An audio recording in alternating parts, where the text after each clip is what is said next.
Di suatu masa yang penuh kegelisahan, manusia hidup di bawah bayang-bayang ketakutan. Berita tentang peperangan datang silih berganti. Negara melawan negara, kota demi kota dipenuhi kecemasan. Langit yang dahulu terasa damai kini sering dipenuhi suara ledakan dan ancaman. Di berbagai wilayah dunia, manusia mulai merasa bahwa bumi sedang memasuki masa yang tidak biasa. Konflik demi konflik bermunculan. Timur Tengah kembali menjadi pusat perhatian dunia. Ketegangan yang terjadi membuat banyak orang bertanya dalam hati, apakah ini hanya sekadar perang seperti sebelumnya? Ataukah ini pertanda zaman yang semakin mendekati akhir?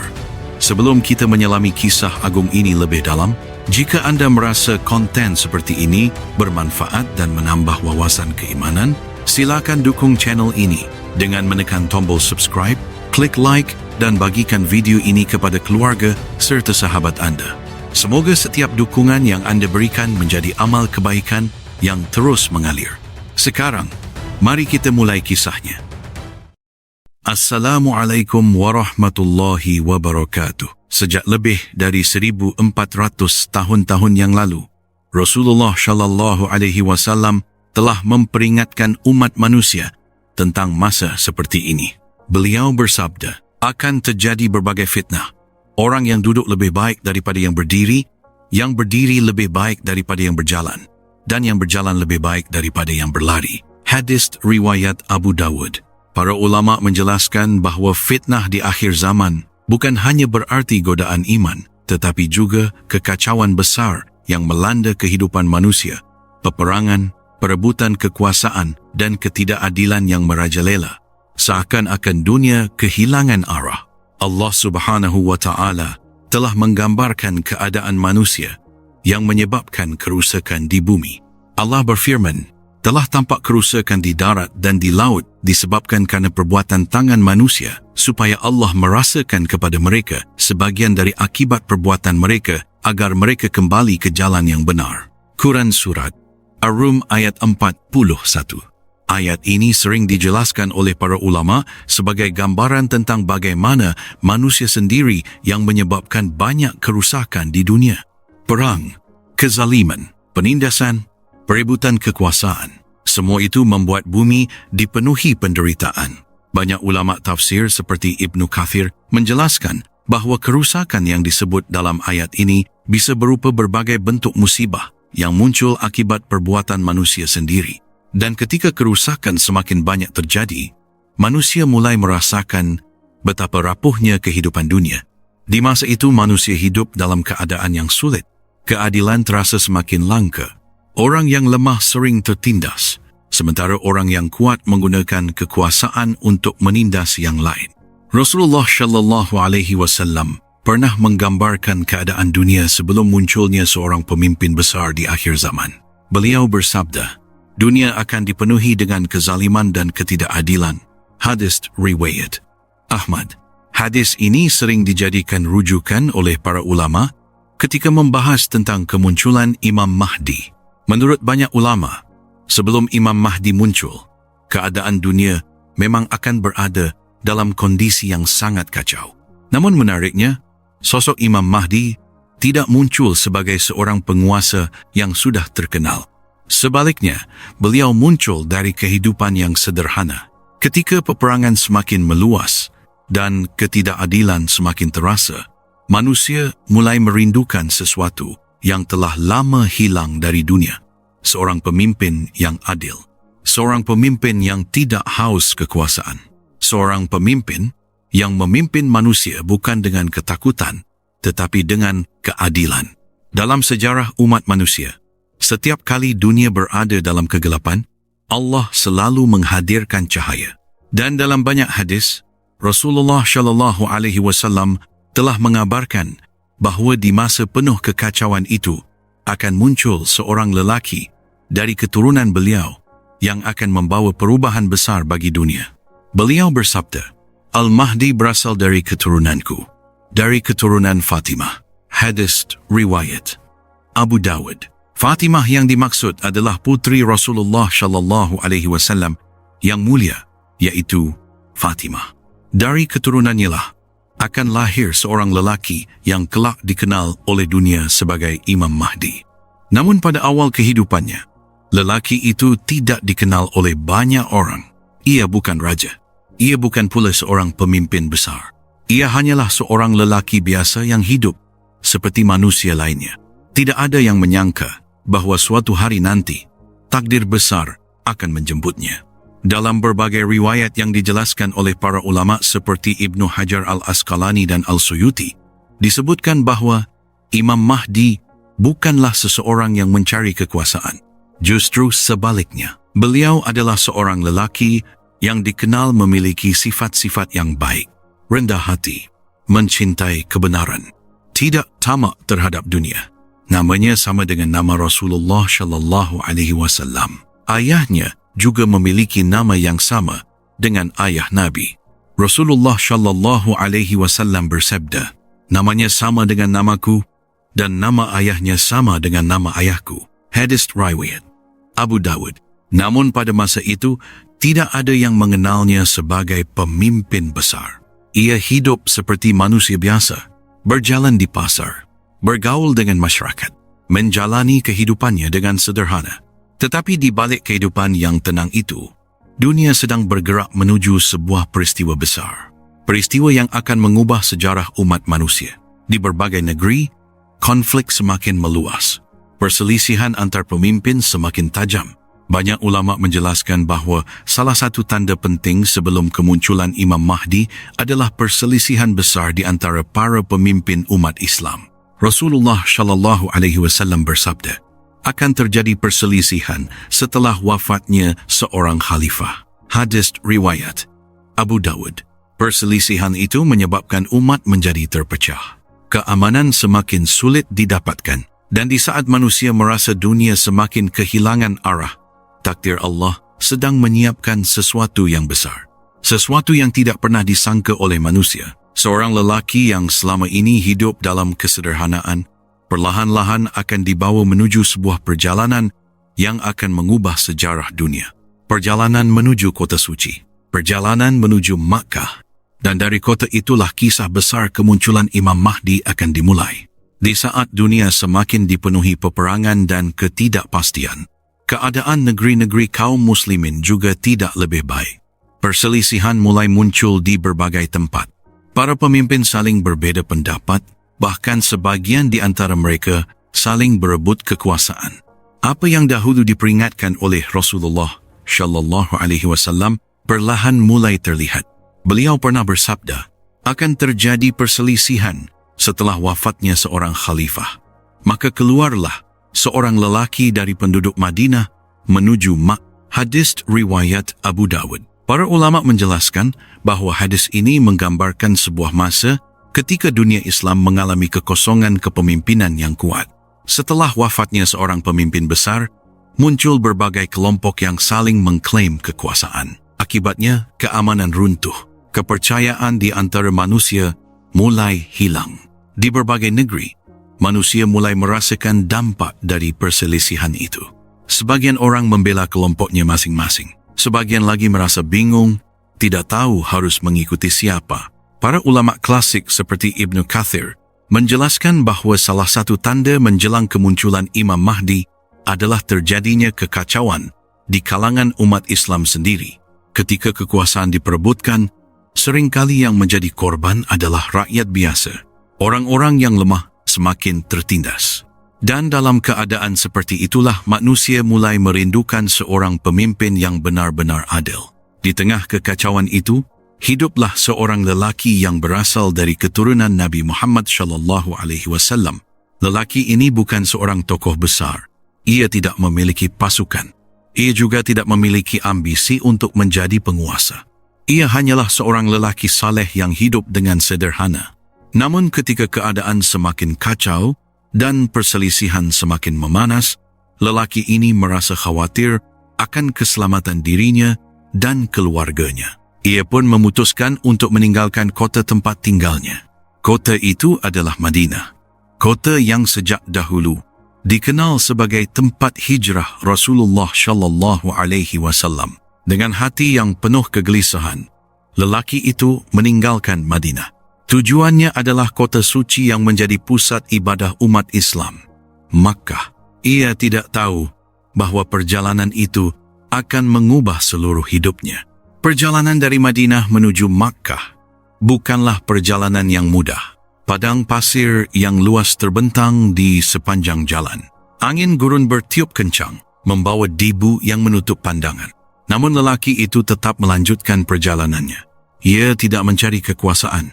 Ia hanya ingin menjauh dari fitnah dan kekacauan yang sedang melanda. Banyak ulama menjelaskan bahawa sifat ini justru menjadi salah satu tanda dari Imam Mahdi. Menurut penjelasan Al-Suyuti, Imam Mahdi adalah seorang yang tidak mengejar kekuasaan. Bahkan pada awalnya, beliau justru menghindarinya. Namun takdir Allah seringkali berjalan dengan cara yang tidak disangka oleh manusia. Sementara itu, di berbagai negeri Islam, manusia mulai merasa putus asa. Peperangan semakin sering terjadi. Kezaliman semakin meluas. Keamanan semakin sulit ditemukan. Di tengah keadaan seperti itu, banyak orang mulai mengingat hadis Rasulullah SAW tentang seorang pemimpin yang akan muncul di akhir zaman. Seorang pemimpin dari keturunan Nabi yang akan membawa keadilan. Para ulama meriwayatkan sebuah hadis. Al-Mahdi berasal dari keturunanku. Allah akan memperbaikinya dalam satu malam. Hadis riwayat Ahmad. Hadis ini sering dijelaskan oleh para ulama sebagai tanda bahawa Allah akan menyiapkan Imam Mahdi pada saat yang telah ditentukan. Bahkan mungkin pada waktu yang tidak disangka oleh manusia. Sementara manusia sibuk dengan perselisihan dan peperangan, lelaki dari keturunan Nabi itu akhirnya tiba di kota suci. Di hadapannya berdiri rumah Allah yang paling mulia di bumi, Ka'bah. Jutaan manusia telah datang ke tempat ini selama berabad-abad untuk beribadah kepada Allah. Namun kali ini, kota suci Makkah akan menjadi saksi dari sebuah peristiwa yang sangat besar. Peristiwa yang akan mengubah perjalanan sejarah umat manusia. Beberapa orang saleh mulai memperhatikan lelaki tersebut. Mereka melihat sesuatu yang tidak biasa. Tanda-tanda yang pernah disebutkan dalam hadis Rasulullah SAW mulai terlihat pada dirinya. Namun lelaki itu sendiri belum menyadari apa yang sedang dipersiapkan oleh takdir. Ia hanya datang ke Makkah untuk mencari ketenangan. Ia tidak tahu bahawa sebentar lagi manusia akan datang kepadanya, bukan untuk sekadar bertanya, tetapi untuk melakukan sesuatu yang akan mengguncang dunia. Sebuah peristiwa yang akan terjadi di dekat Ka'bah. Peristiwa yang dikenal dalam sejarah sebagai bayat kepada Imam Mahdi. Dan dari sinilah kisah besar itu benar-benar akan dimulai. Malam di kota suci terasa tenang. Angin gurun bertiup lembut di sekitar bangunan suci yang sejak ribuan tahun lalu menjadi pusat ibadah manusia kepada Allah. Di tengah Masjidil Haram berdiri rumah Allah yang paling mulia di bumi, yaitu Ka'bah. Bangunan sederhana itu telah menjadi saksi perjalanan para nabi, para sahabat, dan jutaan orang beriman yang datang dari berbagai penjuru dunia untuk beribadah. Di tempat itulah seorang lelaki dari keturunan Nabi Muhammad SAW berada. Ia datang ke kota suci hanya untuk mencari ketenangan di tengah dunia yang sedang kacau. Ia tidak mencari kedudukan. Ia tidak mencari kekuasaan. Namun tanpa ia sadari, beberapa orang saleh mulai memperhatikan dirinya. Mereka bukan orang sembarangan. Mereka adalah orang-orang yang memahami hadis-hadis Rasulullah SAW tentang tanda-tanda akhir zaman. Mereka telah lama mempelajari riwayat para ulama mengenai seorang pemimpin yang akan muncul di masa penuh kekacauan. Ketika mereka melihat lelaki itu, hati mereka mulai bergetar. Ada sesuatu yang berbeda. Mereka mengingat sabda Rasulullah SAW tentang seorang lelaki dari keturunan beliau yang akan muncul di akhir zaman. Rasulullah SAW bersabda, Al-Mahdi berasal dari keturunanku, dari anak Fatimah. Hadis riwayat Abu Dawud. Fatimah yang dimaksud adalah putri Rasulullah SAW yang mulia, yaitu Fatimah. Para ulama sejak dahulu telah menjelaskan bahawa dari keturunan Fatimah Inilah akan lahir seorang lelaki yang akan memimpin umat Islam pada masa yang sangat sulit. Para orang saleh itu mulai memperhatikan tanda-tanda yang disebutkan dalam hadis. Mereka melihat akhlaknya, sikapnya, dan nasabnya. Semakin mereka memperhatikan, semakin mereka merasa bahawa lelaki itu adalah orang yang telah lama disebut dalam riwayat. Namun lelaki itu sendiri tidak mengetahui apa yang sedang dipikirkan oleh mereka. Ia hanya datang untuk beribadah. Malam demi malam, ia menghabiskan waktunya di sekitar Kaabah, berdoa kepada Allah agar dunia yang penuh kekacauan ini diberikan jalan keluar. Sementara itu, di luar kota Makkah, keadaan dunia semakin tidak menentu. Perselisihan di negeri-negeri Muslim semakin tajam. Kekuasaan diperebutkan oleh berbagai kelompok. Banyak orang merasa dunia semakin jauh dari keadilan. Dalam keadaan seperti itu, sebagian orang mulai mengingat hadis Rasulullah Shallallahu Alaihi Wasallam tentang seorang pemimpin yang akan memenuhi bumi dengan keadilan setelah sebelumnya dipenuhi kezaliman. Rasulullah Shallallahu Alaihi Wasallam bersabda, ia akan memenuhi bumi dengan keadilan sebagaimana sebelumnya bumi dipenuhi dengan kezaliman. Hadis riwayat Ahmad. Hadis inilah yang membuat sebagian orang saleh datang ke Makkah. Mereka mencari lelaki yang disebutkan dalam hadis itu, dan kini mereka yakin telah menemukannya. Pada suatu malam, ketika suasana di Masjidil Haram mulai tenang, beberapa orang dari mereka mendekati lelaki tersebut. Mereka berbicara kepadanya dengan penuh penghormatan. Mereka menjelaskan kepadanya tentang hadis-hadis Rasulullah Shallallahu Alaihi Wasallam mengenai Imam Mahdi. Mereka menyebutkan tanda-tanda yang selama ini mereka pelajari dari riwayat para ulama. Namun ketika lelaki itu mendengar apa yang mereka katakan, ia justru terkejut. Ia tidak menginginkan kekuasaan. Ia tidak merasa dirinya pantas menjadi pemimpin umat. Ia bahkan berusaha menolak apa yang mereka katakan. Banyak ulama menjelaskan bahawa sikap ini justru menjadi salah satu tanda penting dari Imam Mahdi. Dalam berbagai riwayat, dijelaskan bahawa Imam Mahdi pada awalnya tidak menginginkan jabatan kepemimpinan. Ia bahkan mencoba menghindarinya. Namun orang-orang saleh itu tetap yakin. Mereka tahu bahawa dunia sedang berada dalam keadaan yang sangat kacau. Mereka tahu bahawa umat membutuhkan seorang pemimpin yang adil. Mereka pun memohon kepada lelaki tersebut agar menerima amanah itu. Malam itu menjadi malam yang sangat menentukan. Di antara rukun Yamani dan makam Ibrahim di dekat Kaabah, orang-orang saleh itu akhirnya melakukan sesuatu yang akan tercatat dalam sejarah. Mereka membayat lelaki tersebut. Bayat itu dilakukan dengan penuh kesungguhan. Mereka berjanji untuk setia kepadanya sebagai pemimpin umat. Dan sejak saat itu, lelaki yang sebelumnya tidak dikenal oleh banyak orang mulai dikenal dengan sebuah nama yang telah lama disebut dalam hadis Rasulullah Shallallahu Alaihi Wasallam. Ia adalah Imam Mahdi. Namun peristiwa besar itu tidak berlangsung lama dalam keadaan tenang. Kabar tentang bayat di kota Makkah dengan cepat menyebar ke berbagai negeri. Sebagian orang merasa gembira karena mereka percaya bahawa seorang pemimpin yang adil telah muncul. Namun sebagian yang lain merasa khawatir. Bahkan ada pula yang merasa terancam oleh kemunculan pemimpin baru ini. Tidak lama kemudian, sebuah keputusan besar diambil oleh salah satu kekuatan yang menentang kemunculan Imam Mahdi. Mereka mengirimkan sebuah pasukan besar menuju Makkah. Tujuan mereka hanya satu, menghentikan kepemimpinan Imam Mahdi sebelum ia mendapatkan dukungan yang lebih luas. Pasukan itu bergerak melewati padang pasir yang luas menuju kota suci. Namun Rasulullah Shallallahu Alaihi Wasallam telah mengabarkan sesuatu yang luar biasa tentang pasukan ini. Beliau bersabda, akan ada pasukan yang menyerang menuju Kaabah. Ketika mereka sampai di suatu tempat di antara Makkah dan Madinah, bumi akan menelan mereka. Hadis riwayat Bukhari dan Muslim. Tempat yang disebut dalam hadis itu dikenal oleh para ulama sebagai daerah Baidah, yaitu wilayah di antara Makkah dan Madinah. Tidak ada seorang pun dari pasukan itu yang mengetahui apa yang akan terjadi kepada mereka. Mereka terus berjalan menuju tujuan mereka.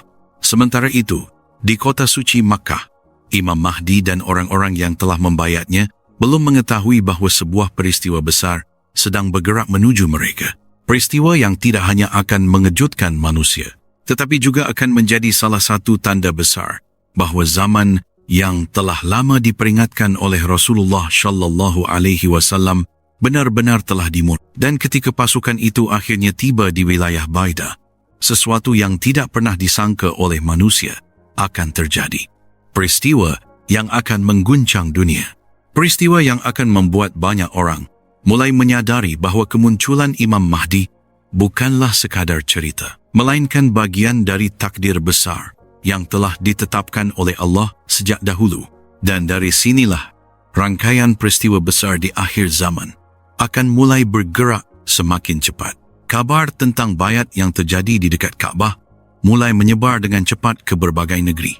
Para musafir yang datang ke Makkah membawa cerita itu ke kota-kota yang jauh. Orang-orang yang mendengar kabar tersebut mulai saling bertanya satu sama lain, apakah benar seorang pemimpin dari keturunan Nabi Muhammad sallallahu alaihi wasallam telah muncul? Sebagian orang merasa penuh harapan. Mereka telah lama menunggu datangnya seorang pemimpin yang mampu membawa keadilan di tengah dunia yang dipenuhi kezaliman. Namun tidak semua orang menyambut kabar itu dengan gembira.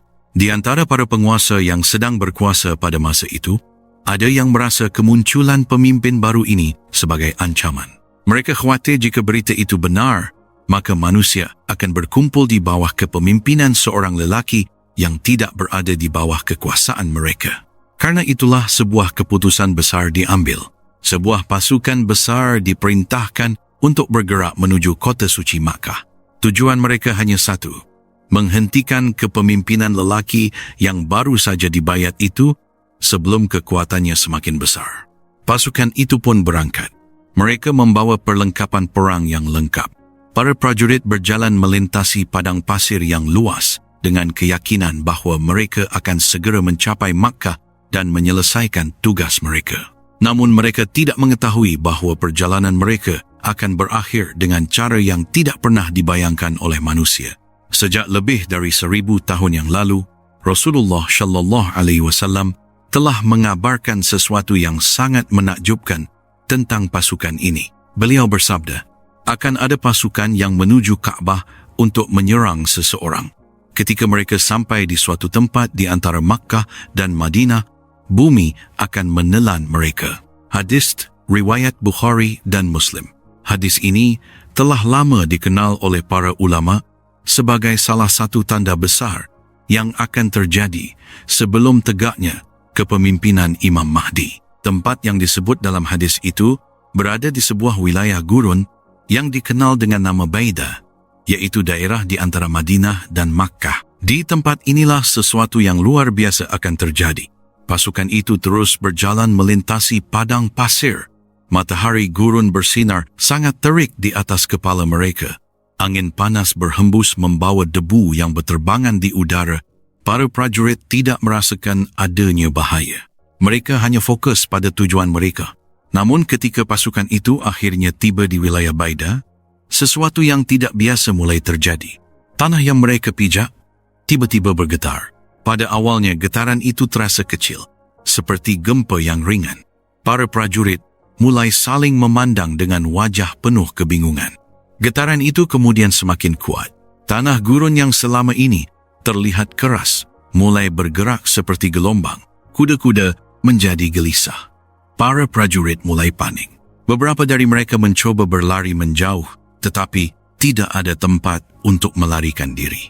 Tiba-tiba tanah di bawah kaki mereka terbelah. Pasir gurun yang luas itu berubah menjadi seperti lautan yang menelan apa saja yang berada di atasnya. Pasukan besar yang sebelumnya berjalan dengan penuh keyakinan kini diliputi ketakutan yang luar biasa. Mereka berteriak meminta pertolongan. Namun semuanya sudah terlambat. Satu persatu prajurit, kuda, dan perlengkapan perang mereka mulai tenggelam ke dalam bumi. Dalam waktu yang sangat singkat, pasukan besar itu menghilang dari permukaan bumi. Tidak tersisa apapun kecuali hamparan padang pasir yang sunyi. Peristiwa itu terjadi begitu cepat, sehingga hampir tidak ada seorang pun yang mampu menyelamatkan diri. Dalam beberapa riwayat disebutkan bahawa hanya sedikit orang yang selamat untuk menyampaikan kabar tentang apa yang telah terjadi. Ketika berita tentang peristiwa itu akhirnya sampai ke berbagai negeri, manusia diliputi rasa takjub dan ketakutan. Banyak orang yang mengingat kembali hadis Rasulullah SAW yang selama ini mereka dengar. Kini mereka mulai menyadari bahawa hadis itu benar-benar terjadi. Para ulama yang mendengar kabar tersebut segera memahami bahawa ini adalah sebuah tanda besar dari Allah. Tanda bahawa kepemimpinan Imam Mahdi bukanlah sekadar peristiwa biasa, melainkan bagian dari takdir besar yang telah disebutkan oleh Rasulullah SAW sejak berabad-abad yang lalu.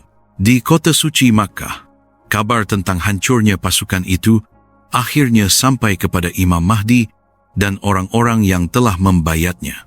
Mereka merasa sangat terkejut. Tidak ada seorang pun dari mereka yang menyangka bahawa Allah akan memberikan pertolongan dengan cara yang begitu luar biasa. Peristiwa itu menjadi bukti bahawa Allah melindungi rumahnya dan orang-orang yang berada di jalan kebenaran. Sejak saat itu, berita tentang Imam Mahdi semakin menyebar ke seluruh penjuru dunia Islam. Manusia mulai berdatangan menuju Makkah. Mereka datang dari berbagai negeri. Sebagian datang dengan harapan, sebagian lagi datang karena ingin melihat sendiri kebenaran dari kabar yang telah mengguncang dunia itu. Dan tanpa disadari oleh banyak orang, sebuah perubahan besar sedang mulai terjadi. Umat Islam yang selama ini terpecah perlahan mulai berkumpul. Mereka mencari seorang pemimpin yang mampu membawa mereka keluar dari masa penuh kekacauan. Dan di kota suci Makkah, seorang lelaki yang sebelumnya tidak dikenal oleh banyak orang kini berdiri sebagai pemimpin yang akan membawa umat menuju sebuah masa yang sangat menentukan dalam sejarah dunia. Namun apa yang akan terjadi setelah itu jauh lebih besar daripada yang dibayangkan manusia. Karena setelah umat mulai berkumpul di bawah kepemimpinan Imam Mahdi, dunia akan segera memasuki sebuah masa peperangan besar yang telah lama disebut dalam hadis Rasulullah SAW. Peperangan yang akan mengguncang dunia. Peperangan yang kelak dikenal dalam sejarah sebagai Perang Besar Akhir Zaman. Berita tentang pasukan yang ditelan bumi di antara Makkah dan Madinah menyebar dengan sangat cepat. Awalnya hanya menjadi bisikan di antara para jamaah haji. Namun tidak lama kemudian, kisah itu sampai ke berbagai negeri. Syam, Irak, Yaman, hingga ke negeri-negeri yang jauh. Orang-orang mulai bertanya-tanya, bagaimana mungkin sebuah pasukan besar bisa lenyap begitu saja? Sebagian orang yang beriman mengingat sebuah hadis yang pernah mereka dengar. Hadis yang diriwayatkan dalam kitab-kitab sahih bahawa akan datang suatu masa ketika ada pasukan yang dikirim untuk memerangi seorang lelaki di Makkah. Lalu ketika mereka sampai di sebuah tanah lapang di antara Makkah dan Madinah, Allah menenggelamkan mereka ke dalam bumi. Dan kini, peristiwa itu benar-benar terjadi. Di banyak tempat, para ulama mulai berbicara dengan hati-hati. Mereka tidak tergesa-gesa, tetapi mereka juga tidak bisa mengabaikan tanda besar tersebut. Salah seorang ulama tua di kota Damaskus berkata kepada murid-muridnya, jika kabar itu benar, maka ini adalah tanda yang disebutkan oleh Rasulullah SAW. Ia kemudian membacakan sebuah hadis, seorang lelaki akan keluar dari Madinah menuju Makkah. Lalu orang-orang Makkah akan mendatanginya dan membayatnya di antara Hajar Aswad dan makam Ibrahim. Kemudian dikirimkan pasukan untuk memeranginya. Namun pasukan itu akan ditelan bumi di antara Makkah dan Madinah. Hadis riwayat Abu Dawud dan Ahmad. Murid-muridnya saling memandang. Hati mereka bergetar. Apakah zaman itu sudah tiba? Sementara itu, dunia masih berada dalam keadaan kacau. Peperangan terjadi di berbagai wilayah. Negeri-negeri besar saling mengancam. Senjata-senjata yang mengerikan diperlihatkan ke dunia. Sebagian orang mengaitkan semua itu dengan tanda-tanda akhir zaman yang disebutkan dalam hadis. Perang besar antara negeri-negeri kuat di Timur Tengah, konflik yang melibatkan banyak kekuatan dunia, serta ketegangan yang terus meningkat membuat manusia hidup dalam ketakutan. Banyak orang berkata, mungkin inilah masa yang telah diperingatkan dalam hadis. Namun para ulama selalu mengingatkan, jangan tergesa-gesa memastikan sesuatu sebagai tanda kiamat. Tetapi jika tanda itu benar-benar datang, orang beriman akan mengenalinya. Di Makkah, keadaan juga berubah. Orang-orang mulai berdatangan. Awalnya hanya puluhan orang yang tinggal di sekitar lelaki yang telah dibaiat sebagai pemimpin itu. Namun setelah berita tentang pasukan yang ditelan bumi menyebar, jumlah mereka semakin bertambah. Dari Yaman datang sekelompok orang yang berjalan berhari-hari melewati gurun. Dari Irak datang para pemuda yang meninggalkan rumah mereka karena fitnah yang semakin besar. Dari berbagai negeri lain, orang-orang yang hatinya dipenuhi harapan mulai menuju Makkah. Mereka semua memiliki satu tujuan. Mereka ingin melihat dengan mata mereka sendiri lelaki yang disebut sebagai Imam Mahdi. Lelaki itu tetap hidup sederhana. Ia tidak duduk di singgasana. Ia tidak mengenakan pakaian mewah. Ia bahkan sering terlihat berjalan di antara manusia seperti orang biasa. Banyak orang terkejut ketika melihatnya. Karena sosok yang mereka bayangkan sebagai pemimpin besar ternyata adalah seorang lelaki yang wajahnya penuh ketenangan, sorot matanya lembut, dan ucapannya selalu mengingatkan manusia kepada Allah. Suatu malam, setelah syalat di dekat Ka'bah, beberapa orang berkumpul di sekelilingnya. Salah seorang dari mereka bertanya, "Wahai Amir, kini banyak orang datang kepadamu. Apa yang harus kami lakukan?" Lelaki itu menundukkan kepalanya sejenak. Kemudian ia berkata dengan suara tenang, "Kita tidak mencari kekuasaan. Kita hanya ingin menegakkan keadilan sebagaimana yang diajarkan oleh Rasulullah sallallahu alaihi wasallam." Ia kemudian membaca firman Allah, "Dan Allah telah berjanji kepada orang-orang yang beriman di antara kamu dan mengerjakan amal saleh, bahawa Dia sungguh akan menjadikan mereka berkuasa di bumi." Quran Surat An-Nur ayat 55. Malam itu, angin gurun berhembus pelan di sekitar Masjidil Haram. Tidak ada kemegahan, tidak ada sorak-sorai. Namun di tempat itu sedang terjadi sesuatu yang kelak akan mengubah sejarah dunia. Di berbagai negeri, manusia masih tenggelam dalam peperangan dan kekacauan.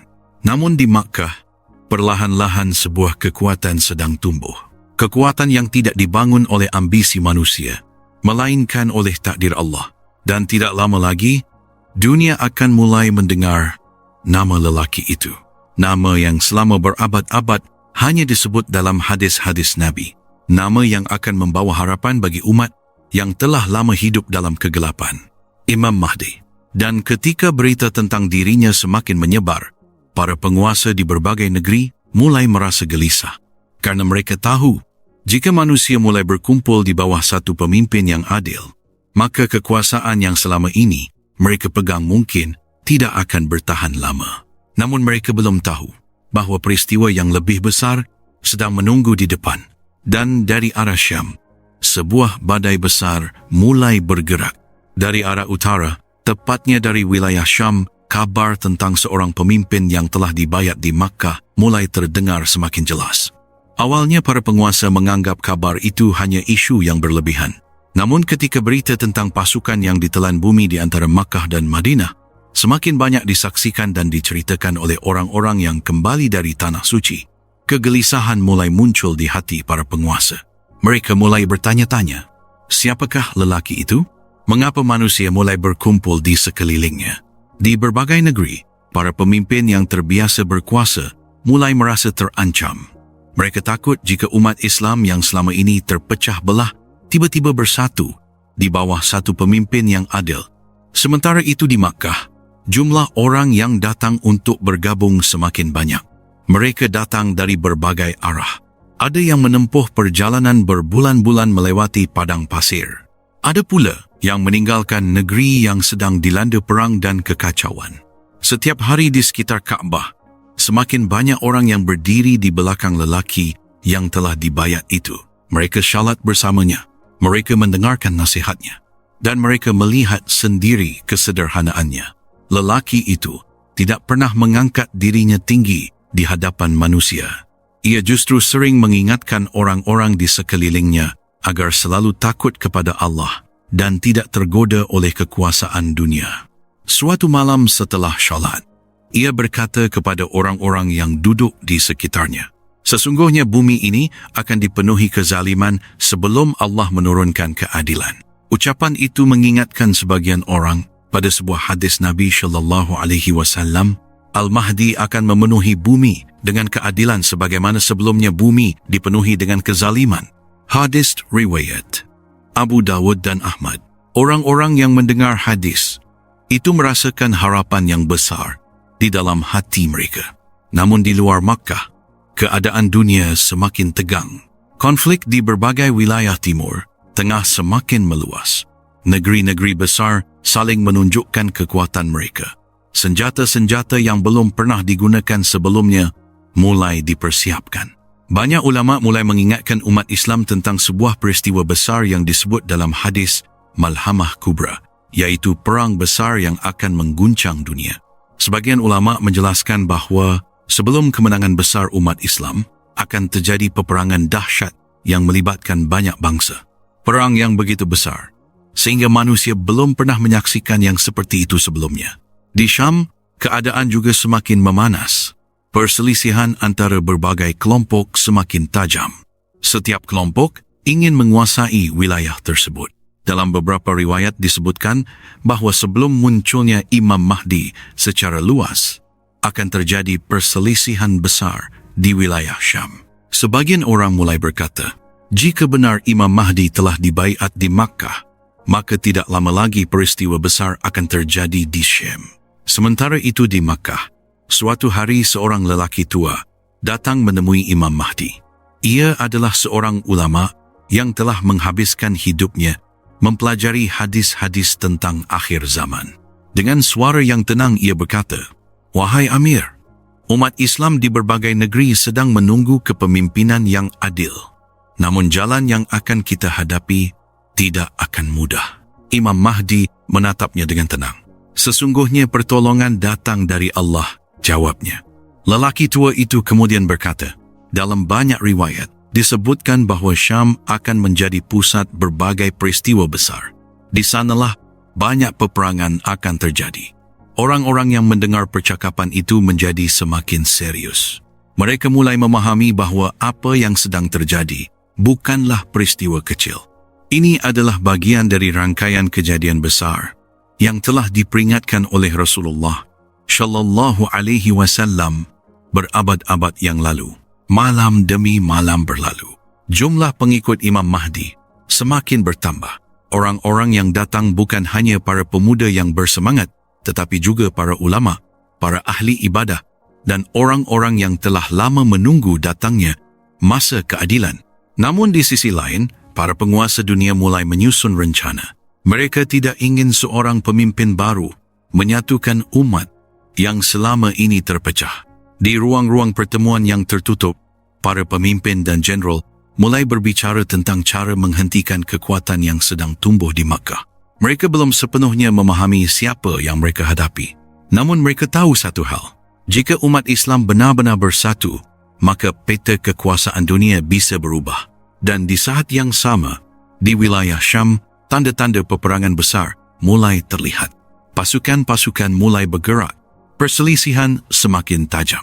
Dan tidak lama lagi, dunia akan menyaksikan perang yang akan mengguncang bumi. Perang yang kelak akan membuka jalan menuju peristiwa yang lebih besar lagi. Karena setelah itu, akan datang fitnah terbesar yang pernah dihadapi oleh manusia sejak zaman Nabi Adam.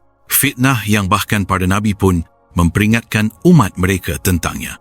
Fitnah Dajjal. Hari-hari terus berlalu di Makkah. Namun dunia di luar tanah suci semakin bergejolak. Berita tentang seorang pemimpin yang telah dibayat di dekat Kaabah kini telah sampai ke berbagai penjuru negeri. Banyak orang yang awalnya ragu mulai memperhatikan dengan serius. Sebagian ulama mulai berbicara dengan lebih terbuka. Mereka mengingat kembali hadis-hadis Rasulullah SAW tentang seorang pemimpin dari keturunan beliau yang akan muncul di akhir zaman, seorang lelaki yang akan memimpin umat Islam ketika dunia dipenuhi kezaliman. Di berbagai majlis ilmu, para ulama membaca kembali hadis tersebut. Al-Mahdi berasal dari keturunanku, dari anak cucu Fatimah. Hadis riwayat Abu Dawud. Dan juga hadis lain yang sangat terkenal. Namanya sama dengan namaku. Dan nama ayahnya sama dengan nama ayahku. Hadis riwayat Abu Dawud. Banyak orang yang mendengar hadis-hadis itu merasakan getaran di dalam hati mereka. Apakah zaman itu benar-benar telah tiba? Sementara itu di Makkah, Imam Mahdi tidak pernah menyebut dirinya dengan gelar tersebut. Ia tidak pernah meminta manusia untuk memuliakannya. Ia hanya berkata kepada orang-orang yang datang kepadanya, "Jika aku benar, maka ikutilah kebenaran yang aku bawa. Tetapi, jika aku salah, maka janganlah kalian mengikutiku." Kerendahan hati itu justru membuat manusia semakin yakin kepadanya. Namun keadaan dunia tidak memberikan banyak waktu untuk menunggu. Di wilayah Syam, peperangan mulai pecah dengan lebih besar. Berbagai kelompok saling bertempur untuk menguasai wilayah tersebut. Kota-kota yang dahulu tenang, kini dipenuhi suara ledakan dan asap perang. Para ulama pernah menyebutkan bahawa Syam akan menjadi tempat terjadinya berbagai peristiwa besar di akhir zaman. Dan kini tanda-tanda itu semakin nyata. Di tengah kekacauan itu, banyak orang yang mulai meninggalkan wilayah peperangan. Mereka mencari tempat yang aman. Sebagian dari mereka memilih menuju Makkah, berharap bisa berada di dekat pemimpin yang mulai dikenal sebagai Imam Mahdi. Suatu malam di sekitar Masjidil Haram, seorang utusan datang dengan membawa kabar dari luar negeri. Ia berkata dengan napas yang berat, "Wahai Amir, keadaan di Syam semakin buruk. Banyak pasukan yang saling bertempur. Tidak ada pemimpin yang mampu menyatukan mereka." Orang-orang yang duduk di sekitar Imam Mahdi menjadi gelisah. Namun, Imam Mahdi tetap tenang. Ia berkata, "Sesungguhnya persatuan tidak akan datang kecuali dengan keadilan." Ia kemudian membaca firman Allah, "Sesungguhnya Allah menyuruh kamu berlaku adil dan berbuat kebajikan." Quran Surat An-Nahl ayat 90. Kata-kata itu membuat orang-orang yang mendengarnya menjadi lebih tenang. Mereka mulai memahami bahawa perjuangan yang akan mereka hadapi bukan hanya tentang peperangan, tetapi juga tentang menegakkan keadilan di tengah dunia yang telah lama tenggelam dalam kezaliman. Sementara itu, di berbagai negeri, para penguasa mulai merasa khawatir. Mereka melihat semakin banyak manusia yang berbicara tentang Imam Mahdi. Mereka melihat semakin banyak orang yang mulai berharap pada kepemimpinan baru. Bagi para penguasa yang zalim, harapan seperti itu adalah ancaman. Beberapa dari mereka mulai berusaha menghentikan kabar tersebut. Mereka melarang orang-orang membicarakan tentang Imam Mahdi. Mereka menyebut semua itu hanya sebagai cerita yang tidak benar. Namun berita itu tidak bisa dihentikan. Semakin banyak orang yang berbicara tentangnya, semakin banyak pula yang ingin pergi ke Makkah. Di malam-malam yang sunyi di sekitar Kaabah, Imam Mahdi sering terlihat berdiri lama dalam syalat. Ia berdoa dengan penuh kerendahan hati, memohon petunjuk dari Allah. Ia tahu bahawa jalan yang akan dilaluinya bukan jalan yang mudah. Ia tahu bahawa di depan mereka masih ada ujian yang sangat besar. Karena dalam hadis-hadis Rasulullah SAW disebutkan bahawa setelah masa ini, dunia akan menghadapi fitnah yang belum pernah terjadi sebelumnya. Fitnah yang begitu besar sehingga banyak manusia akan tertipu olehnya. Suatu malam, seorang ulama yang datang dari jauh berkata kepada para pengikut Imam Mahdi, "Jika tanda-tanda ini terus berlanjut, maka tidak lama lagi dunia akan menyaksikan peristiwa yang lebih besar." Orang-orang yang mendengarnya bertanya, "Peristiwa apa itu?" Ulama itu menjawab dengan wajah yang serius. Dalam hadis disebutkan bahawa setelah masa peperangan besar, akan muncul seorang manusia yang membawa fitnah paling dahsyat. Orang-orang mulai merasakan ketegangan di dalam hati mereka. Mereka tahu siapa yang dimaksud.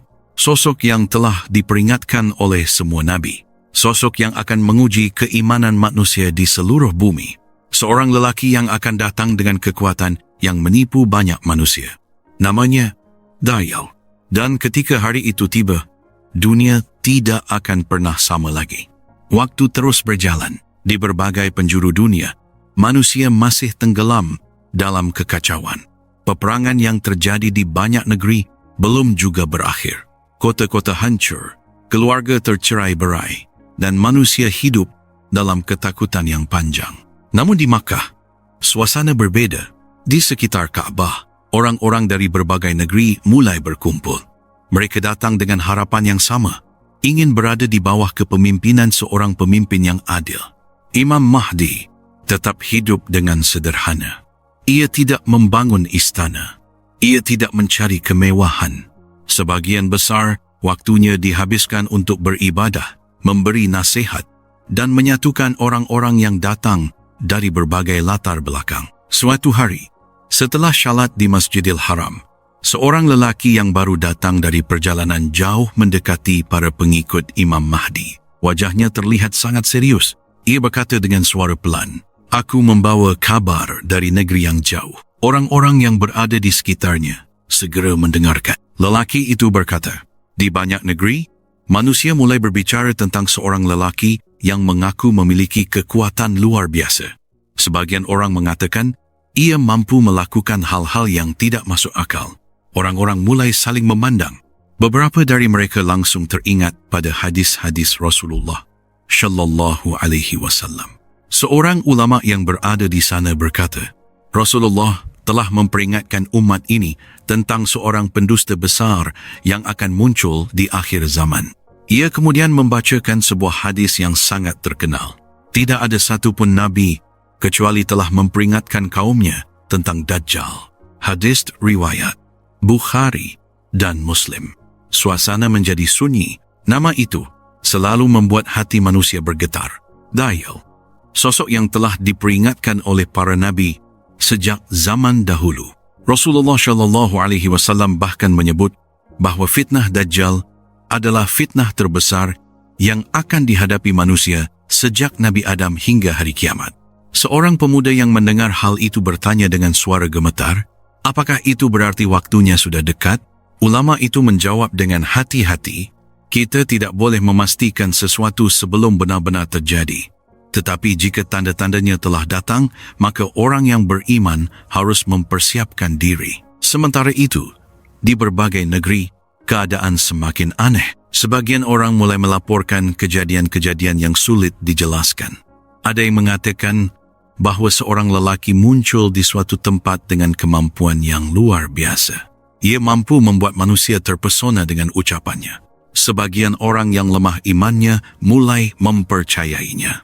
Namun sebagian yang lain merasa sangat takut. Mereka mengingat pesan Rasulullah Shallallahu Alaihi Wasallam yang selalu mengingatkan umatnya agar berlindung dari fitnah Dajjal.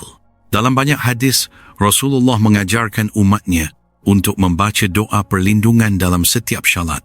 "Ya Allah, aku berlindung kepadamu dari azab neraka Jahannam, dari azab kubur, dari fitnah kehidupan dan kematian, serta dari fitnah Dajjal." Di Makkah, kabar-kabar tersebut akhirnya sampai kepada Imam Mahdi. Beberapa orang berkumpul di sekelilingnya dan menyampaikan apa yang mereka dengar dari berbagai negeri. Setelah mendengarkan dengan tenang, Imam Mahdi berkata, jika itu benar, maka manusia harus kembali kepada Allah. Ia kemudian berkata kepada orang-orang di sekitarnya, "Perkuat iman kalian, perbanyak ibadah, karena di masa-masa seperti ini hanya orang yang hatinya kuat yang akan mampu bertahan." Kata-kata itu membuat banyak orang tersentuh. Mereka mulai menyadari bahawa ujian yang akan datang bukan hanya peperangan, tetapi juga ujian iman. Di malam hari, di sekitar Kaabah, banyak orang mulai memperbanyak doa dan ibadah. Mereka memohon kepada Allah agar dilindungi dari fitnah besar yang akan datang. Sementara itu, di berbagai negeri lain, kabar tentang seorang lelaki misterius terus menyebar. Sebagian manusia mulai mengikutinya. Sebagian lagi merasa takut. Para ulama di berbagai negeri mulai mengingatkan umat Islam tentang pesan Rasulullah Shallallahu Alaihi Wasallam. Barang siapa mendengar tentang Dajjal, hendaklah ia menjauh darinya. Hadis riwayat Abu Dawud. Karena fitnahnya begitu besar, ia tidak datang hanya dengan kekuatan. Ia datang dengan tipuan yang membuat banyak manusia percaya kepadanya. Dan dunia yang sudah lama dipenuhi kekacauan kini berada di ambang ujian terbesar dalam sejarah manusia. Namun Rasulullah Shallallahu Alaihi Wasallam juga memberikan kabar gembira bahawa ketika fitnah itu mencapai puncaknya, Allah tidak akan membiarkan manusia sendirian. Akan datang pertolongan dari langit. Sebuah peristiwa besar yang telah lama disebut dalam hadis. Peristiwa yang akan mengubah jalannya sejarah. Turunnya seorang Nabi yang sangat mulia. Seorang Nabi yang pernah diangkat ke langit oleh Allah. Dan ketika ia turun kembali ke bumi, ia akan berdiri bersama Imam Mahdi untuk menghadapi fitnah terbesar tersebut. Namanya adalah Nabi Isa alaihi salam. Dunia memasuki masa yang belum pernah disaksikan sebelumnya. Di berbagai negeri, kabar tentang seorang lelaki yang membawa fitnah besar semakin menyebar. Sebagian manusia mulai terpesona oleh kekuatan yang ia tunjukkan. Mereka melihat sesuatu yang tidak pernah mereka lihat sebelumnya. Ia mampu menipu manusia dengan berbagai cara. Sebagian orang berkata ia bisa mendatangkan hujan. Sebagian lagi berkata ia bisa membuat tanah yang tandus menjadi subur. Dan yang paling menakutkan, ia mampu membuat manusia percaya bahawa dirinya memiliki kekuasaan yang luar biasa. Namun para ulama mengetahui siapa sebenarnya lelaki itu. Ia adalah sosok yang telah diperingatkan oleh Rasulullah sallallahu alaihi wasallam sejak berabad-abad yang lalu. Dajjal. Rasulullah sallallahu alaihi wasallam bersabda, "Sesungguhnya Dajjal itu buta sebelah matanya, sedangkan Tuhan kalian tidak buta."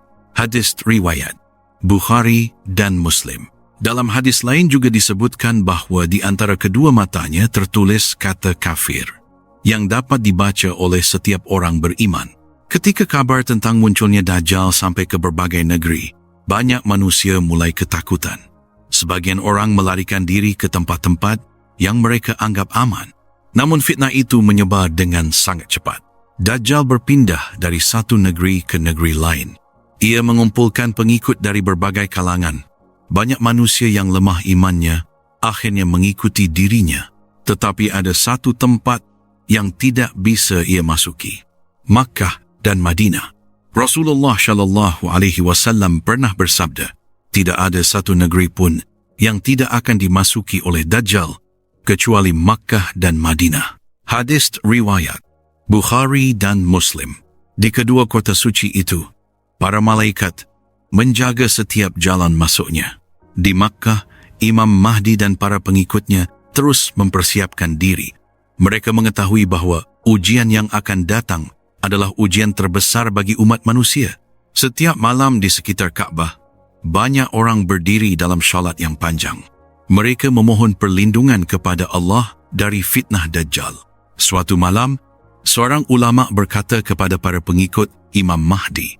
Dalam hadis disebutkan bahawa ketika fitnah Dajjal semakin besar, Allah akan menurunkan seorang nabi dari langit. Orang-orang yang mendengarnya langsung memahami siapa yang dimaksud. Nabi Isa alaihi salam. Rasulullah sallallahu alaihi wasallam bersabda, "Demi Allah yang jiwaku berada di tangannya, sungguh akan turun di tengah kalian Isa putra Maryam sebagai pemimpin yang adil." Hadis riwayat Bukhari dan Muslim. Di berbagai negeri, manusia mulai membicarakan hadis itu dengan penuh harapan. Karena mereka tahu, ketika Nabi Isa turun ke bumi, fitnah Dajjal tidak akan berlangsung lama. Hari-hari terus berlalu. Fitnah Dajjal semakin besar. Banyak manusia yang tertipu oleh tipu dayanya. Ia bergerak dengan cepat dari satu tempat ke tempat lain, mengumpulkan pengikut yang semakin banyak. Namun orang-orang beriman tetap bertahan. Mereka terus mengingat pesan Rasulullah sallallahu alaihi wasallam untuk membaca awal surat Al-Kahfi agar terlindungi dari fitnah Dajjal. Sementara itu di wilayah Syam, sebuah peristiwa besar sedang mendekat.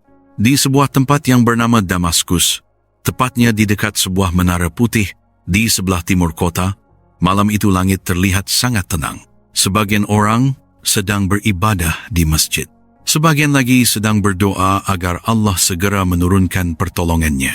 Dan pada malam yang penuh keheningan itu, sebuah peristiwa luar biasa terjadi. Langit seakan terbuka. Para malaikat turun membawa seorang manusia yang sangat mulia. Seorang nabi yang dahulu diangkat oleh Allah ke langit. Ia turun perlahan dari langit dengan kedua tangannya berada di atas sayap dua malaikat. Rasulullah sallallahu alaihi wasallam pernah menggambarkan peristiwa itu dengan sangat jelas. Isa putra Maryam akan turun di dekat Menara Putih di sebelah timur Damaskus, mengenakan 2 pakaian berwarna kuning dengan kedua tangannya diletakkan di atas sayap 2 malaikat. Hadis riwayat Muslim. Ketika ia turun ke bumi, manusia yang melihatnya merasakan ketenangan yang luar biasa, karena mereka tahu pertolongan Allah akhirnya telah datang. Dan dari saat itu, sejarah dunia akan berubah, karena Nabi Isa tidak turun sendirian untuk memimpin manusia. Ia akan datang untuk mendukung seorang pemimpin dari umat Nabi Muhammad. Seorang lelaki yang telah lama disebut dalam hadis-hadis akhir zaman. Seorang lelaki yang kini memimpin umat di Makkah, Imam Mahdi. Dan tidak lama lagi, kedua pemimpin itu akan berdiri bersama untuk menghadapi satu musuh terbesar dalam sejarah manusia, Dajjal. Malam di Damaskus terasa berbeda dari malam-malam sebelumnya. Langit tampak begitu tenang, namun di bumi manusia sedang berada di masa yang paling menegangkan dalam sejarah. Fitnah Dajjal telah menyebar ke berbagai penjuru dunia. Banyak manusia tertipu oleh kekuatan dan tipu dayanya. Sebagian orang yang lemah imannya bahkan mulai menganggapnya sebagai sesuatu yang luar biasa. Namun pada malam itu, sebuah peristiwa besar terjadi. Di dekat sebuah menara putih di sebelah timur kota Damaskus, para malaikat turun membawa seorang nabi yang sangat mulia. Nabi Isa alaihissalam, beliau turun dari langit dengan penuh ketenangan, sebagaimana yang telah disebutkan oleh Rasulullah Shallallahu Alaihi Wasallam dalam hadis yang diriwayatkan oleh Imam Muslim. Ketika beliau turun ke bumi, orang-orang yang berada di tempat itu merasakan sesuatu yang tidak pernah mereka rasakan sebelumnya. Ketenangan, harapan, dan keyakinan bahawa pertolongan Allah akhirnya telah datang. Tidak lama setelah itu, kabar tentang turunnya Nabi Isa menyebar dengan cepat ke berbagai negeri. Para ulama dan orang-orang beriman langsung memahami bahawa inilah peristiwa besar yang telah lama disebutkan dalam hadis-hadis akhir zaman. Sementara itu di Makkah, Imam Mahdi dan para pengikutnya juga mendengar kabar tersebut. Mereka bersyukur kepada Allah karena mereka tahu bahawa perjuangan besar yang sedang mereka hadapi kini akan mendapatkan pertolongan langsung dari langit. Tidak lama kemudian, Imam Mahdi bersama para pengikutnya bergerak menuju wilayah Syam. Di sanalah mereka akan bertemu dengan Nabi Isa. Ketika kedua pemimpin itu akhirnya bertemu, terjadi sebuah peristiwa yang sangat mengharukan. Pada waktu syalat, Imam Mahdi mempersilakan Nabi Isa untuk menjadi imam. Namun Nabi Isa menolak dengan lembut. Beliau berkata, "Sebagian kalian adalah pemimpin bagi sebagian yang lain, sebagai bentuk kemuliaan yang Allah berikan kepada umat ini." Peristiwa itu juga disebutkan dalam hadis sahih yang diriwayatkan oleh Imam Muslim. Akhirnya, Imam Mahdi maju menjadi imam syalat, sementara Nabi Isa berdiri di belakangnya sebagai makmum. Ini adalah sebuah kehormatan besar bagi umat Nabi Muhammad sallallahu alaihi wasallam. Namun perjuangan mereka belum selesai. Di luar kota, Dajjal masih bergerak dengan pasukannya. Ia telah mengumpulkan pengikut yang sangat banyak dari berbagai bangsa. Namun ketika Dajjal mendengar bahawa Nabi Isa telah turun ke bumi, ia mulai merasakan ketakutan karena ia tahu bahawa masa kekuasaannya tidak akan bertahan lama. Rasulullah Shallallahu Alaihi Wasallam bersabda bahawa ketika Dajjal melihat Nabi Isa, ia akan mulai melemah seperti garam yang mencair di dalam air. Pasukan kaum beriman kemudian bergerak menghadapi pasukan Dajjal. Peristiwa besar itu akhirnya terjadi di sebuah tempat yang bernama Lud, sebuah wilayah yang berada di tanah Palestina. Di sanalah pertempuran terakhir terjadi. Ketika Nabi Isa mendekati Dajjal, lelaki pendusta itu tidak lagi mampu bertahan. Dengan izin Allah, Nabi Isa akhirnya mengalahkan Dajjal. Fitnah terbesar dalam sejarah manusia pun berakhir. Dunia yang sebelumnya dipenuhi kekacauan perlahan mulai berubah. Di bawah kepemimpinan Imam Mahdi dan Nabi Isa, keadilan mulai ditegakkan di seluruh bumi. Peperangan berhenti, kezaliman berakhir. Manusia kembali hidup dengan damai. Rasulullah Shallallahu Alaihi Wasallam pernah menyebutkan bahawa pada masa itu bumi akan dipenuhi dengan keadilan sebagaimana sebelumnya dipenuhi oleh kezaliman. Harta menjadi melimpah. Kedamaian menyebar ke seluruh penjuru dunia. Dan manusia akhirnya merasakan masa yang penuh keberkahan. Namun, semua itu juga menjadi pengingat bagi manusia bahawa dunia ini hanyalah tempat sementara, bahawa setiap kekuasaan akan berakhir, dan bahawa pada akhirnya, semua manusia akan kembali kepada Allah. Kisah ini bukan sekadar cerita tentang masa depan. Ia adalah pengingat bagi setiap orang beriman bahawa di tengah kekacauan dunia, harapan selalu ada bahawa pertolongan Allah akan datang pada waktunya, dan bahawa orang-orang yang berpegang teguh pada iman akan selalu mendapatkan jalan keselamatan. Sebagaimana firman Allah dalam Al-Quran, dan Allah akan memenangkan agamanya, walaupun orang-orang kafir tidak menyukainya. Quran Surat At-Taubah, ayat 33. Maka bagi orang-orang yang beriman, kisah ini adalah sebuah pesan agar tetap menjaga iman, tetap berpegang pada Al-Quran dan Sunnah, kerana ketika masa-masa sulit datang, hanya iman yang akan menyelamatkan manusia. Wallahu alam bisyawab. Wassalamualaikum warahmatullahi wabarakatuh.